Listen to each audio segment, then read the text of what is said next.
Mitt, did you look out the window? You want to come out with us? Come on. How about you, Steve? Are you going to be joining us? T-Rex always says, yes, I will go outside. Ready, Rex? Yeah. Yes, Rex. Oh, boy. Look at this. The ground is white. We have white rain in Weymouth right now. Steve, did you see this? Mitt, come on out. Like a kid waking up in the morning when they said it was going to be raining and it's snowing. Steve, go check it out. I know you like it. 36 degrees on Thursday, December 5th, the first snow of the season for TK. And the accurate forecast says thunder and wind. Look at the barometer, only 29.30. Come on, Steve, let's go. So many people waking up this morning in southeastern New England, especially eastern Connecticut to southeastern Massachusetts, saying, a lot more snow than I thought. Well, me too. Hey, Weatherman, how do you get paid for being wrong all the time? Oh, we used that joke yesterday. So the second time in 36 hours, I have been surprised by snow. Well, if you're going to get a forecast wrong, I like getting snow instead of rain or nothing. And let's start with my family. Ginny in Halifax, Massachusetts, looking out the window this morning. How's your garden? We just put the garden to bed. Thank you, Ginny. So enough to almost scrape off the driveway there, and not here in Weymouth though. We are 36 degrees. I'm moving around so my audio is changing. I'm gonna close the door in case Mitt tries to make a run for it. And so let's see, Eastern Connecticut. Yesterday I postulated that maybe Eastern Connecticut would overachieve, and that did happen. Very close to the rain snow line. I thought there'd be some surprises. It's such a dynamic situation. Anthony in Stafford. Gorgeous Anthony. So this is east of Hartford, and many areas in here with some elevation. The hills of eastern Connecticut, I think, is that 1,000 feet? Joey and Tolland, one of them was 1,000 feet. No, Joey I think is at 650. 650 feet. He says, listen, you can hear the birds. Do you hear them? What a fun morning waking up to snow. Were there any school cancellations? For some reason, I slept late, and this is what it looked like out my front door this morning when I got up at 8:30, and I was just, my jaw practically hit the ground. There were such fat snowflakes. I was actually hoping this little batch that's coming through right now would have some fat snowflakes, but it has to be coming down pretty hard to accumulate like it did, and so it must have snowed pretty hard here this morning. I can look back at my time lapse. Maybe I'll lay that in here, a little time lapse since sunrise here on the Fore River, where you can hear the dripping. There's no wind this morning. How can it be such a dynamic situation with no wind? Well, it's different up in the sky. So here's the surface map, and you see not too many isobars, an isobar being a line of constant pressure. There's only one or two. The 992 low occluded now north of Montreal with a warm front generating the snow last night and a cold front on the way. But in between, there's a bit of a bagginess, and there's going to be a redevelopment of that low pressure system in the Gulf of Maine. So it's almost like an eye type situation. But of course, this is not an eye type storm. It's just a broad calm spot. Now, it's not calm up in the sky, and the reason for the surprise snow was it's so dynamic and it's been so cold. And if you look at the upper level flow at 500 millibars, this is 18,000 feet, and you see there's very little wind, zero wind really in the center of this cutoff low over northern New York, and then well south of New England, that yellow, that is wind of greater than 150 knots. But the little subtle difference right between Boston and Cape Cod, Boston aloft, it's about 60 knot from the south-southwest, or from the west-southwest, and Cape Cod is about 80 knots. So the stronger wind on Cape Cod than in Boston creates difluence or divergence aloft. And so the air kind of goes towards the north near Boston and towards the east near Cape Cod aloft, and that causes suction upward. So the air down near the ground is sucked up in the sky, and air going up cools and condenses, and that's the reason for all these fat snowflakes and surprise snow amounts in eastern New England this morning. And other areas where it did not precipitate as hard, to the north and west of Boston, it was just rain. Oh yeah, and speaking of rain, how much rain did we get from this? I think the forecast for here was around a ½ inch of rain. Let's check the ice bucket. The ice bucket, there's the ice left over that formed since the Thanksgiving rain, and we'll go down to the rain gauge, which I did dry. Oh, I almost slipped right there, which I did dry out. So if this were all snow, 0.53 inches of liquid equivalent. It could have been 5 inches of snow if this were another month into the season. But with the south wind, you don't often think it's going to snow here. So it was just an incredibly dynamic situation. All right, what's going to happen next? That rose is not going to open. It's going to freeze solid. Oh, it's sad. So there's a cold front that's going to come through this afternoon. So technically this was called warm air advection, warm rising over the top of cold. And now there's going to be cold undermining the warm. And this Alberta clipper, as I said yesterday, is one for the ages. Look at the advisories, watches, and warnings for the Northeast. It's hard to make them all out. There are snow squall warnings now coming across New York and Pennsylvania, the Great Lakes, and the winter storm warnings continue in effect. Wind advisories, the wind is really going to ramp up when the colder air comes in here in the Northeast. And if you look really closely, there's a blizzard warning in Garrett County, Maryland. When is the last time that we had a blizzard warning in an Alberta clipper? Not in my career that I recall. And now Garrett County this morning, only 16 degrees. Wow. So this is a widespread, heavy-duty situation. But we're going to focus here on New England. Jay Peak, by the way, did come in with 12 to 14 inches on the warm side of this storm last night. And now the cold side, probably about another 12. So looks like another 2 feet at Jay. That'll get us to about 50 inches plus since Thanksgiving. And incidentally, this is the 8th day in a row with New England snow. And it's been almost continuous. It just had stopped for a few minutes yesterday. Take a little intermission here. And look at Steve just chilling. Calm air. Isn't it nice? All right, it's not going to stay calm. Let's go to the HRRR and show the play-by-play as this rain and snow moves out to the east and to the north, and then we just have scattered snow showers, and any one of us could have a snow squall this afternoon, those little dark blue patches. And with that snow squall, the rain or whatever, it could actually start as raindrops. The temperature is going to be in the mid-30s, and it's going to come down really hard, and then it's going to go into the upper 20s. So there's going to be some patchy, icy roads this afternoon and evening, and some of us may pick up another coating of snow.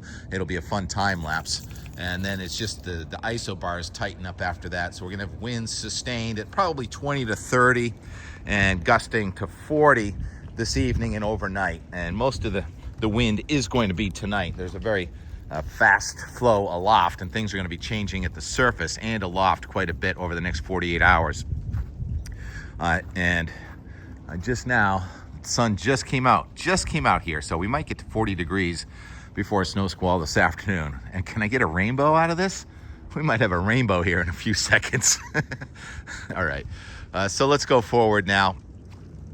I think the upslope snow and the lake effect snow is going to sort of rival what happened earlier in the week, but it's not going to happen for 3 to 4 days. It's only going to happen for 1 to 2 days, today, tonight, and then tomorrow it should shut off. And if we go to the Boston 5-day, you can see the temperature probably not even getting to freezing tomorrow. So the coldest day so far this season, which figures after the first snowfall of the season, tomorrow.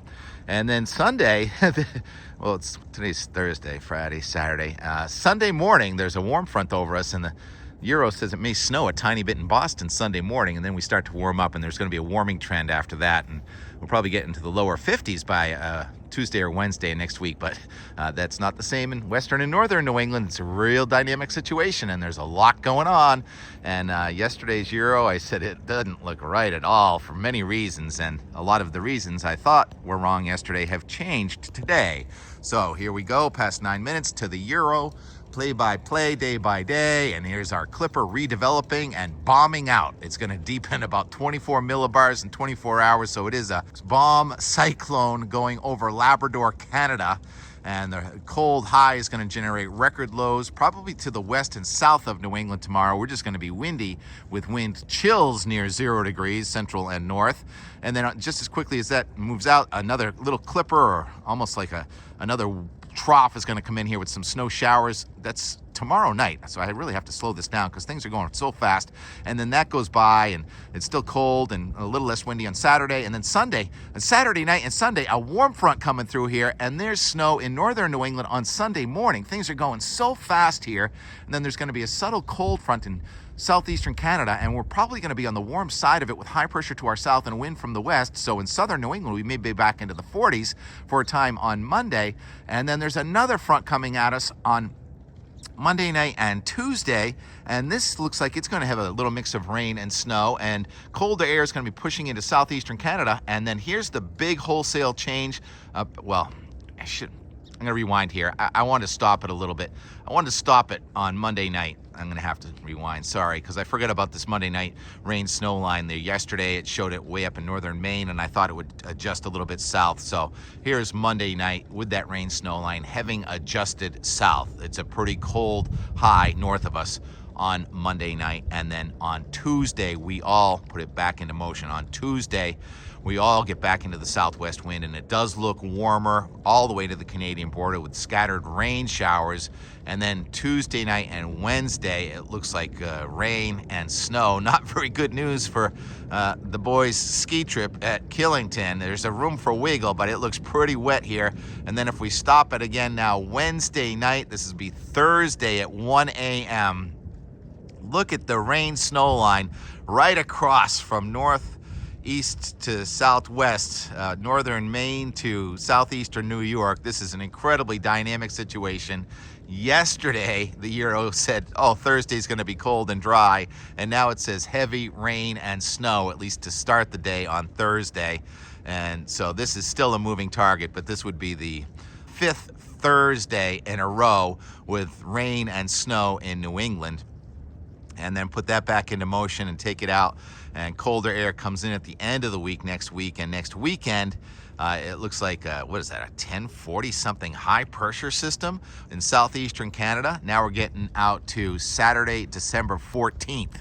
A lot of the guidance had been talking about the possibility for some real warm air coming in December 15th or so, but the Euro says no, it's going to be really cold air and dry next weekend. That'd be Saturday the 14th into Sunday the 15th. So lots of room for change in there.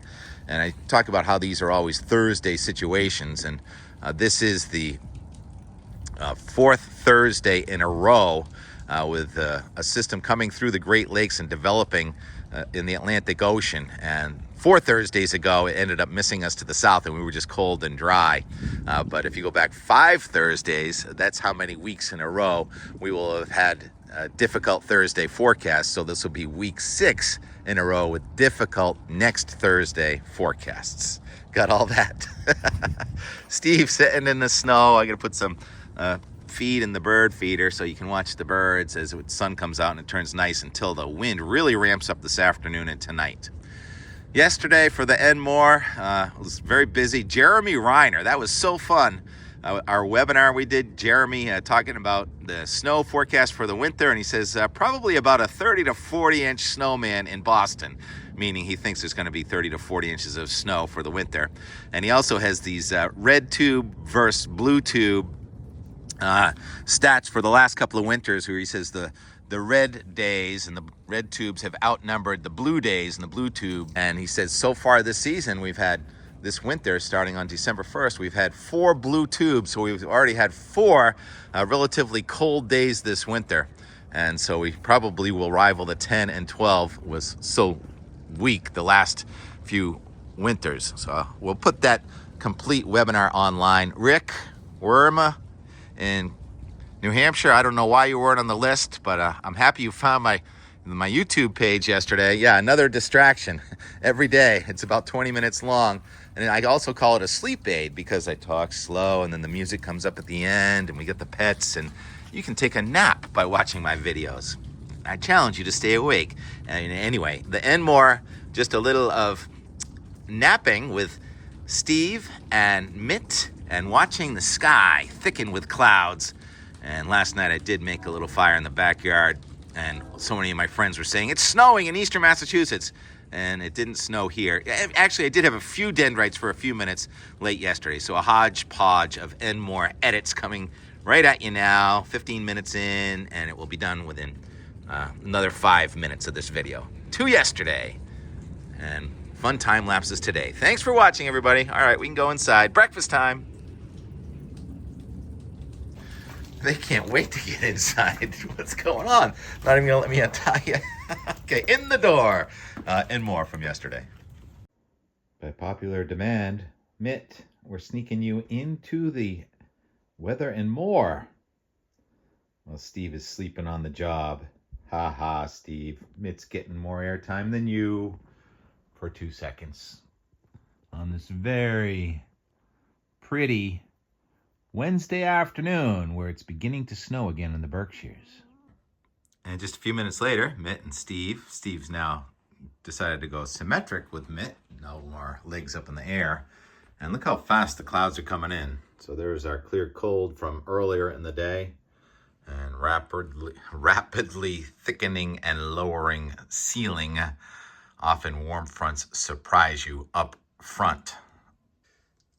Yeah, so I guess we'll end the day the same way we started the day, huh, T-Rex? We'll just go out the door for the and more.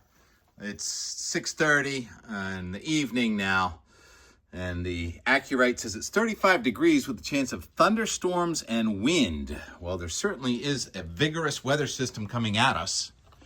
Thunder is not out of the question. And right this minute, there are actually snowflakes falling from the sky to our south. In Plymouth, many people reporting snow coming out of the sky, and the guidance actually did a pretty good job. The HRRR said there'd be some blobs of precipitation, and the air is still just marginally cold enough, but it is dry here in Weymouth. The temperature is in the mid-30s, the dew point is in the 20s, so there's room for evaporational cooling, but there's no precipitation over Weymouth. So, snowing in Hingham, not snowing in Weymouth. First opportunity to burn since the drought. Not too windy, a little free time. And we let the fire go out, but now it's coming back and there's precipitation. But it is not dendritic. We have hydrometeors of the liquid form. Can't see it, but I can hear it. We just had one moment of sleet, frozen precipitation for at least 1 second, maybe 2. Well, it keeps on changing. 8:18, and I thought I just had a few dendrites. Those certainly don't look like dendrites, do they? But I think I might have had my first snowflake of the season just about 2 seconds ago. Any evidence over here? Yeah, I think we can put it in the books. First dendrites of the season in North Weymouth.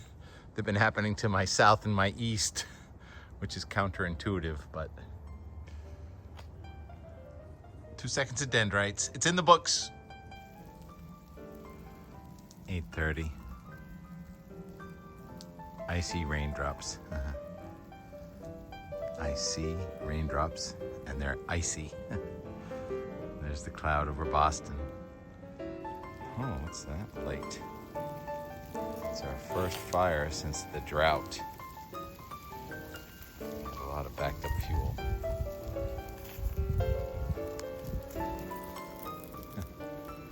It's rain, but we technically did have some ice balls and some dendrites for a moment anyway.